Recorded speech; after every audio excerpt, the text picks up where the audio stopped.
A group of rowdy bikers arrives in a quiet town, mocking and harassing the kind-hearted priest's daughter, Emily. They think her father, Father Thomas, is just another peaceful man of God. But when they cross a dangerous line, Father Thomas reveals a past that leaves the bikers stunned. Beneath his calm exterior lies a history of strength, violence, and redemption.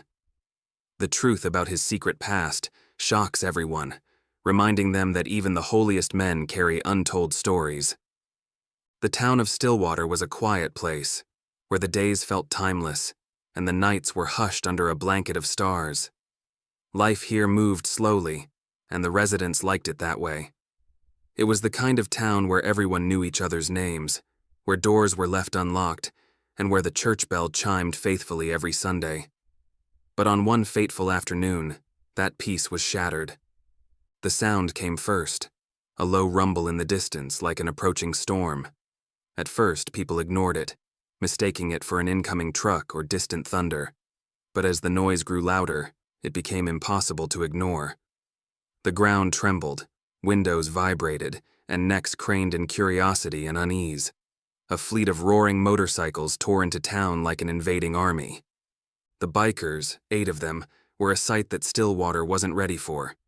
Dressed in tattered leather jackets and dark sunglasses, they seemed out of place amid the town's quaint storefronts and tidy sidewalks. Their leader, Razor, was the most intimidating of all.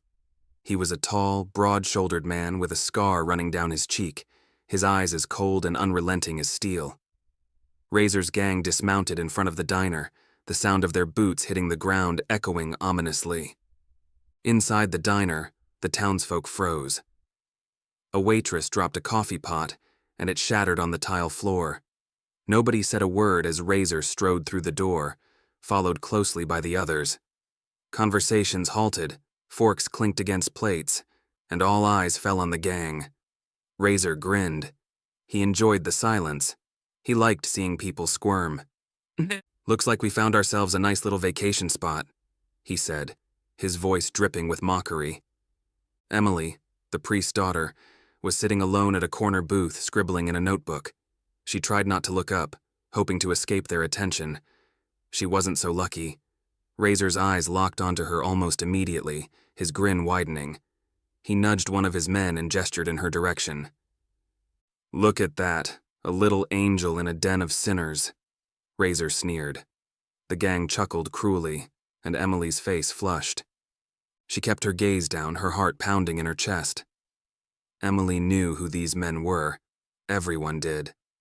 They were the Iron Reapers, a biker gang with a reputation for causing trouble wherever they went. Emily wished desperately to disappear. "Hey, sweetheart," one of the bikers called, his voice mocking. "What's a pretty thing like you doing all alone?" Emily didn't answer. Her hands trembled slightly as she gripped her pen tighter, praying they'd leave her alone. But the gang had no intention of stopping. Razor leaned against her booth, towering over her like a dark shadow. "Cat got your tongue?" Razor asked, his voice low and menacing. I'm fine," Emily stammered, refusing to meet his gaze. "Fine, huh? Maybe you need some company," Razor continued. The diner's door suddenly creaked open. All heads turned, and Father Thomas stepped inside. His presence was quiet, yet commanding, as though he had stepped out of a different era altogether. The gang's mocking laughter died down, and the room fell silent again. Father Thomas's calm gaze swept over the scene, lingering on Emily for a moment before turning to Razor. He walked slowly and deliberately to the counter, his presence an unshakable calm in the face of chaos. The waitress, still trembling, offered him a small nod of acknowledgement. "Afternoon," Father Thomas said softly, his voice even and steady. Razor raised an eyebrow and smirked. "Well, well, look who it is. The local holy man." Father Thomas met Razor's gaze without flinching. "Is there something I can help you with, gentlemen?" Razor's smirk widened, and the rest of the gang chuckled. "We're just making friends, Father. No harm done, right?" Thomas's gaze didn't waver. "My daughter is no one's amusement." His voice was still calm, but there was an edge beneath it, something sharp and unspoken. For a brief moment, Razor hesitated. Something about Father Thomas unsettled him, though he couldn't place why. The gang leader chuckled to cover his unease. "Relax, preacher. We're just having some fun." "Your idea of fun doesn't belong here," Thomas said evenly. The air in the diner grew heavy. Razor stared at Father Thomas, trying to intimidate him, but the priest didn't budge. Finally, Razor turned away with a sneer. "Let's go, boys," he muttered, gesturing to his gang. They filed out, their boots thudding heavily against the floor. As the motorcycles roared back to life outside, Razor shot one last look at Father Thomas and Emily. "This town's about to get a lot more interesting," he said, his voice low enough for only Thomas to hear. Emily let out a breath she hadn't realized she was holding as the gang disappeared down the road. She looked at her father, his face unreadable, as he placed a gentle hand on her shoulder. "They'll be back," Emily whispered. Father Thomas's gaze drifted toward the door, his eyes distant. "I know," he said softly. The quiet of Stillwater was shattered once again as the bikers' motorcycles roared through town the following evening. Razor and his gang seemed determined to make their presence known, and the townspeople had grown nervous. Doors that were usually left open were now bolted shut, and whispers filled the air about what might happen next. Emily, however, tried to go about her day as best she could. After finishing her duties at the church, she stopped to light candles at the altar. The golden glow reflected off the stained glass windows, casting peaceful hues across the empty pews. For a moment she felt safe, cradled by the sanctuary of the church walls. But peace, it seemed, was not meant to last. As Emily stepped outside, she froze. The Iron Reapers were waiting at the bottom of the steps, their bikes parked haphazardly on the grass. Razor sat casually on the hood of an old pickup truck, smoking a cigarette, while his gang lounged nearby. Emily clutched her bag tighter and began walking in the opposite direction, hoping to avoid them altogether. "Where you headed, Angel?" Razor called out. Emily stopped, her breath catching in her throat. She turned slowly to see Razor grinning at her, his scarred face illuminated by the dying sunlight. The rest of the gang chuckled, their laughter sharp and mocking. "I don't want any trouble," Emily said quietly, her voice trembling. Razor stood, tossing his cigarette onto the ground and crushing it beneath his boot. "Trouble? We're just being friendly. Isn't that right, boys?" The gang hooted in agreement as they began to close in around her. Emily's heart pounded, and she took a step back, looking toward the church doors as if they might shield her. "What's the matter?" Razor taunted. "Your daddy didn't teach you how to talk to strangers?" "Please," Emily whispered. "Just leave me alone." Razor smirked and reached for her arm. "Aw, don't be like that." "Take your hands off my daughter." The voice, deep and calm, sliced through the tension like a blade. All heads turned to see Father Thomas standing at the top of the church steps. The fading light silhouetted his figure, making him appear larger, almost formidable. His expression was unreadable, but his voice carried a weight that stopped everyone cold. Razor paused, his grip loosening as he turned to face Thomas. "Well, look who showed up," he sneered. "The preacher thinks he can play hero." Father Thomas descended the steps slowly, his steady gaze fixed on Razor. "This is a house of God. You will show respect, or you will leave." The gang snickered, but Razor's smile faltered ever so slightly. He turned fully to face Thomas, his posture stiffening. "And what if we don't?" Thomas stopped just a few feet away, his eyes locked with Razor's. "Then you will answer to me." The words hung in the air, low and firm, with an edge that didn't sound like a priest's gentle counsel. Razor stared at him, his grin faltering as something dark flickered in Thomas's gaze, something that Razor didn't expect. The gang leader scoffed to cover his unease. "You're a man of the cloth, preacher. What are you gonna do? Pray us away?" The other bikers laughed, but their amusement was short-lived.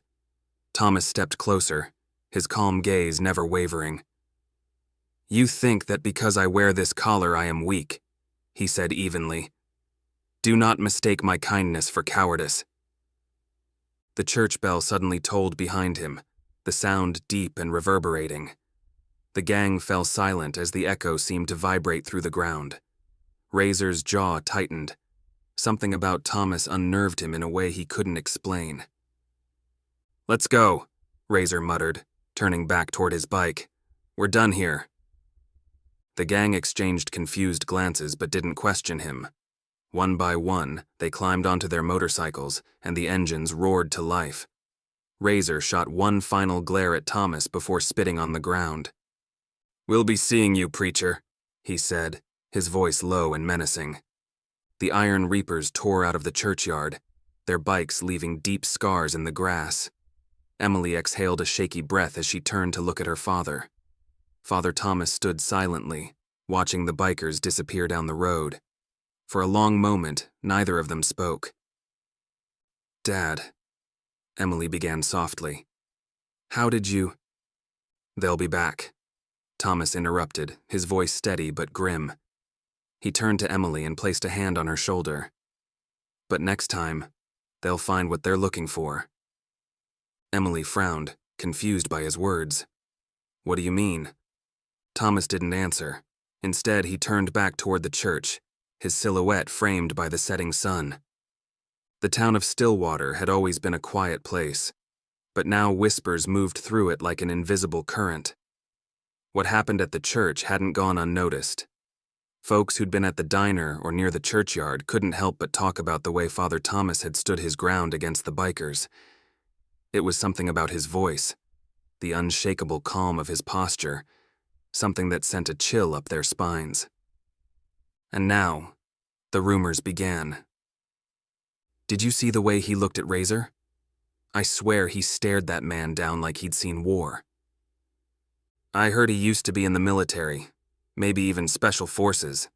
That man's not just a priest." "Hi." "Whatever he was before, it ain't something to mess with. Those bikers don't know who they're tangling with." Emily heard it all. She tried to ignore the gossip, tried to focus on her work at the church, but the murmurs crept into her mind like shadows she couldn't escape. Her father had always been a man of peace, kind, patient, and soft-spoken. He had devoted his life to helping others and serving God. To Emily, he had always been her quiet rock. But something had changed the day the bikers arrived. She'd seen a flicker of it, something sharp and unyielding behind his calm facade. And she wasn't the only one who noticed. Emily found herself unable to push the thoughts away as she arranged hymnals in the pews one afternoon. The stained glass windows bathed the church in soft colors, and the silence was broken only by her own thoughts. Finally, she decided to ask the one person who might know. Mrs. Graves, one of the church's oldest parishioners. "Mrs. Graves," Emily began hesitantly, approaching the elderly woman as she tidied the altar. "Can I ask you something about my father?" The old woman turned slowly, her sharp eyes narrowing as though she already knew what Emily was going to ask. "You're curious about what folks are saying, aren't you?" Emily's face flushed slightly. People are whispering things about him, about his past. Do you know anything?" Mrs. Graves sighed, resting her hands on the pew in front of her. "Your father wasn't always a priest, Emily. That much is true. He came to this town nearly 20 years ago, carrying nothing but a small bag and a Bible. No one knew where he'd come from, and no one dared ask. But let me tell you something." Emily leaned in, her heart pounding in her chest. "Your father had the look of a man who'd seen things, done things he wanted to leave behind," Mrs. Graves continued, her voice soft. "Whatever life he led before, it wasn't the life of a preacher. But he changed, and he became the man you know today." Emily swallowed hard. "But what kind of life do you think he had?" Mrs. Graves shook her head. "Only he can tell you that. But you remember this, child. A man who finds peace after a storm is not a man to provoke. Those bikers don't understand what they've stirred up. Emily felt a chill run down her spine. She tried to push it away, but Mrs. Graves's words lingered. A man who finds peace after a storm. What had her father been through before he became the priest she knew? That night at dinner, Emily sat across from Father Thomas, staring at him as he quietly ate his meal. The silence in their small home was palpable, broken only by the clink of silverware against plates. Finally, she couldn't hold back any longer. "Dad," she said softly, setting down her fork. "Can I ask you something?" Thomas looked up, his calm eyes meeting hers. "Of course." Emily hesitated, gathering her courage. What were you before you became a priest?" The question hung heavy in the air. Thomas's expression didn't change, but there was a brief pause.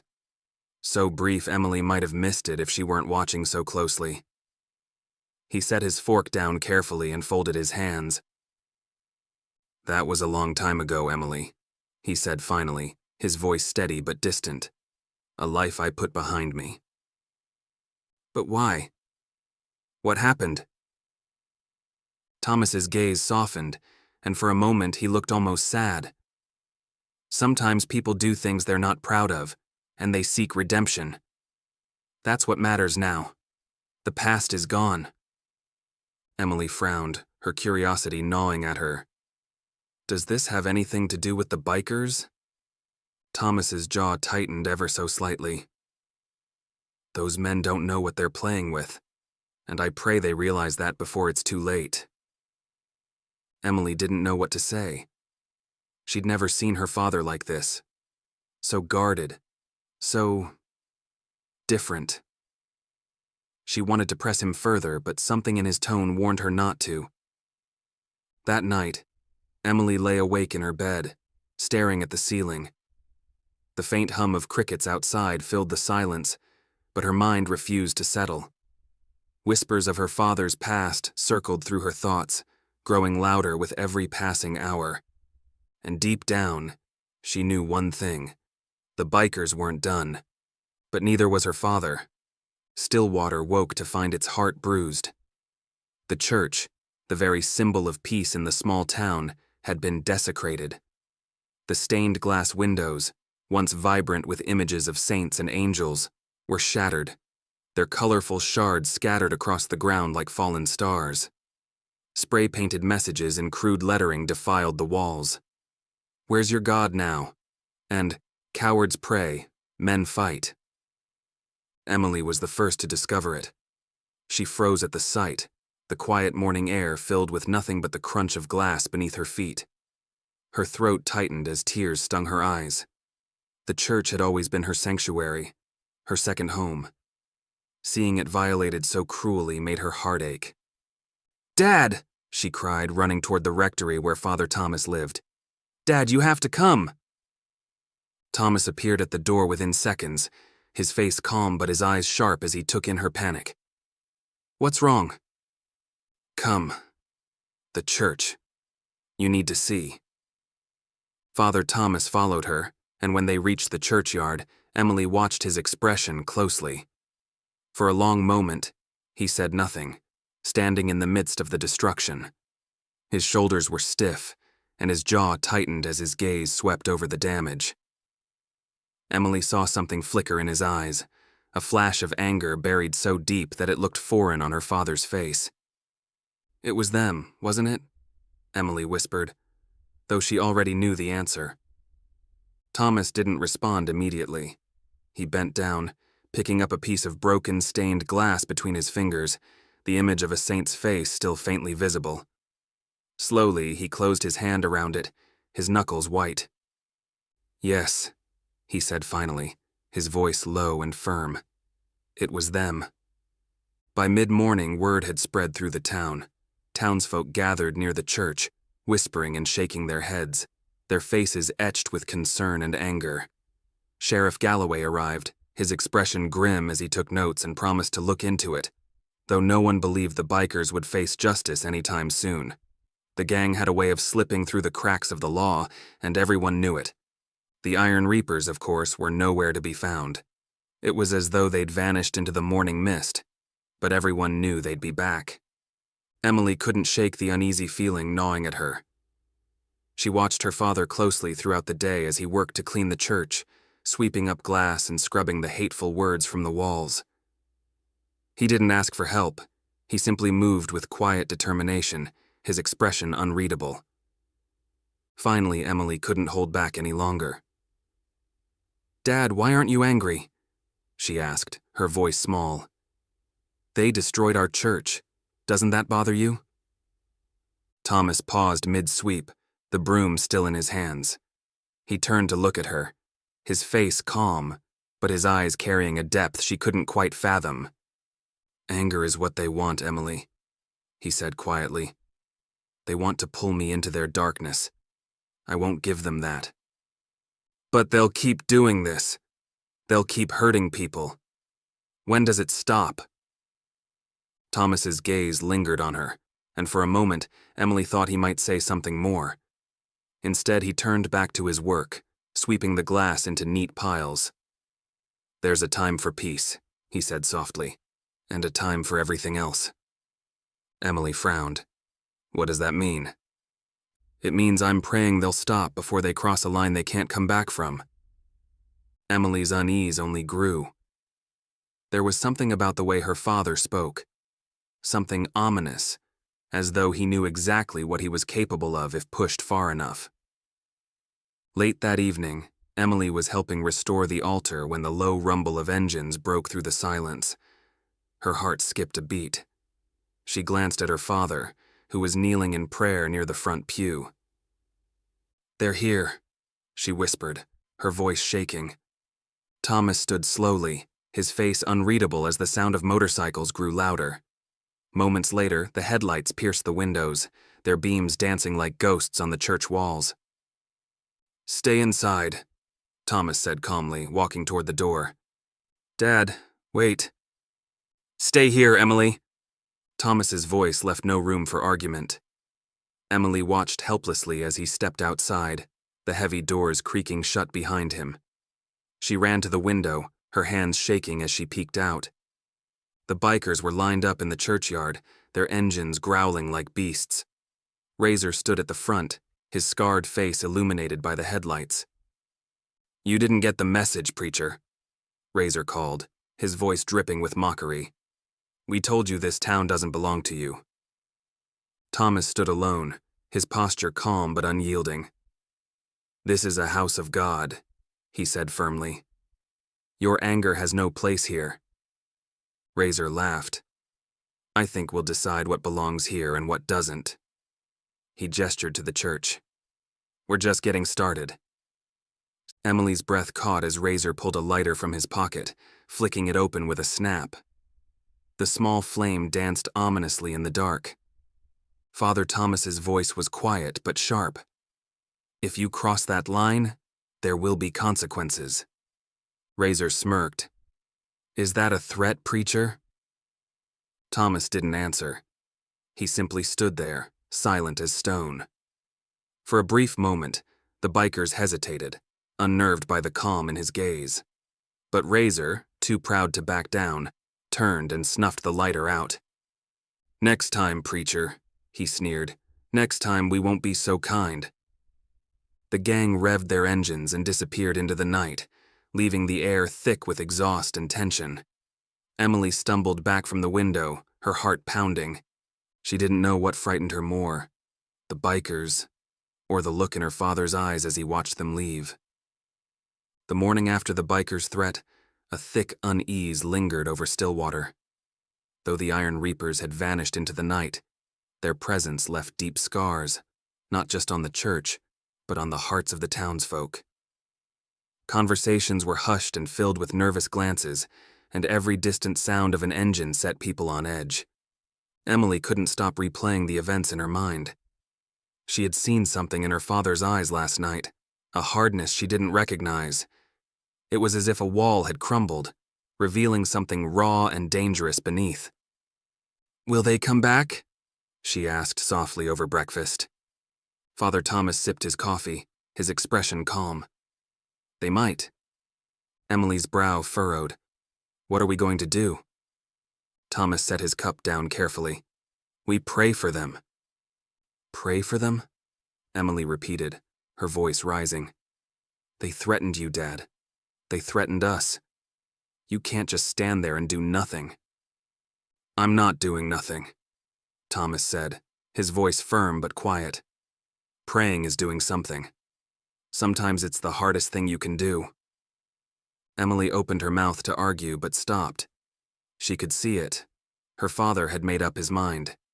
And yet, deep down, she couldn't shake the feeling that his prayers were only part of the answer. Meanwhile, on the outskirts of town, the Iron Reapers gathered at an abandoned warehouse, their bikes lined up like soldiers. Razor sat at the center, brooding as he traced the scar on his cheek with his thumb. His gang buzzed with energy, laughing and tossing insults, but Razor's silence quieted them. Skeeter, he barked, jerking his head toward one of the smaller men. What did you find out about the preacher? Skeeter hesitated, shifting nervously. Well, boss, I did some digging. That guy's not just a priest. Razor narrowed his eyes. Spit it out. Skeeter pulled a crumpled file from his jacket and handed it over. His name's Thomas Kane. Before he put on the collar, he was... well, he was something else. Special Forces, Black Ops, the kind of guy they send when there's no way out. The gang fell silent. Razor flipped through the file, his expression darkening with every word. Medals, commendations, missions classified so deeply the names were blacked out. Special Forces? One of the bikers muttered. You mean the preacher's a killer? Razor sneered and tossed the file onto the table. He's a priest now and priests don't fight. That's the point, isn't it? Skeeter licked his lips nervously. Maybe, but that look he gave you last night? I wouldn't push him, Razor. Men like that, they don't forget how to fight. Razor slammed his fist onto the table, making everyone jump. Enough. I don't care if he was Rambo in another life. He can't touch us. We own this town now, and I'll make sure he knows it. The gang fell quiet, their confidence shaken. But Razor's pride wouldn't let him back down. That evening, as the sun sank low, Emily saw something unusual from the window. A lone motorcycle rolled into the churchyard. Unlike the roar of Razor's gang, the engine purred softly, almost respectfully. The rider was a man in his late 50s, grizzled and worn, with a face that had seen too much. He dismounted, removed his helmet, and walked slowly toward the church door. Emily stepped back nervously, but Father Thomas met the stranger at the door. Kane, the man said, his voice gravelly. Thomas frowned. I don't go by that name anymore. Yeah, well, it's the name I knew. Word travels fast in the old circles. Some boys are saying you've got trouble out here. Thomas's jaw tightened. It's being handled. The man chuckled grimly. Is it? Word is a gang's been making noise. I'm here to remind you of something, Kane. What's that? Thomas asked, his tone cautious. The man's expression hardened.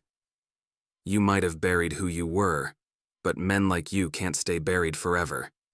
Sooner or later, the fight finds you. Thomas stared at him, his face unreadable. The fight's not mine anymore. Maybe, the man said with a shrug, turning back toward his bike. But you might want to remember who you are, because they won't stop, not until they cross a line. Emily watched from inside, her heart pounding.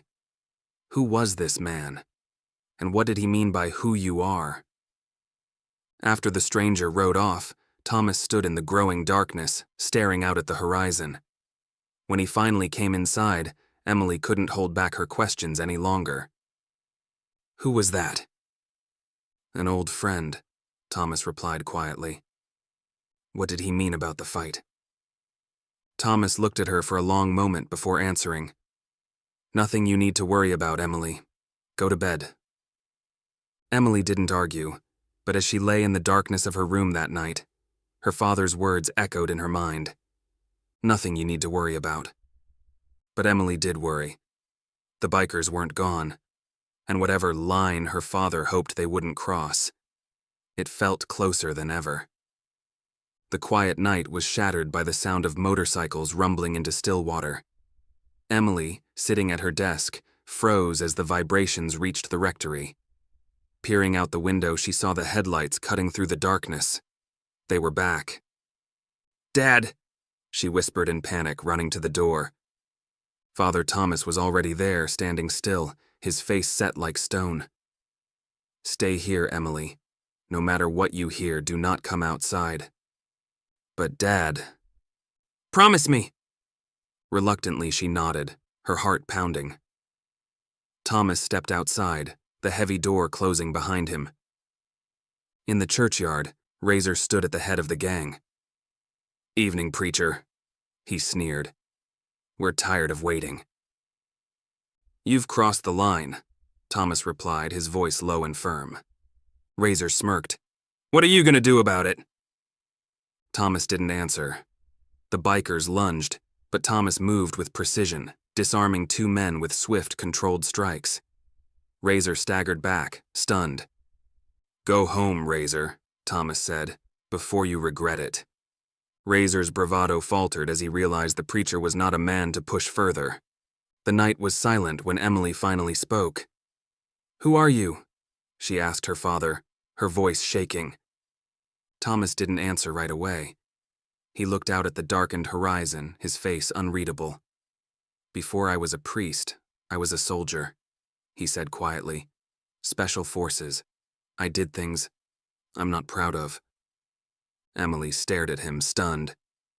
"Why didn't you tell me?" "Because I buried that life," Thomas replied. "Violence wasn't who I wanted to be anymore." "But the bikers, they brought it back." Thomas turned to her, his gaze steady. "I hoped my faith would keep them from crossing the line, but they didn't stop. They forced my hand. Protecting you isn't violence, Emily. It's love." Suddenly, footsteps echoed from outside. Thomas's head snapped toward the window. Razor's men were regrouping. "Stay here," Thomas said firmly, grabbing the old duffel bag at his feet. He opened it, revealing gear from his past, tools of the soldier he'd sworn never to be again.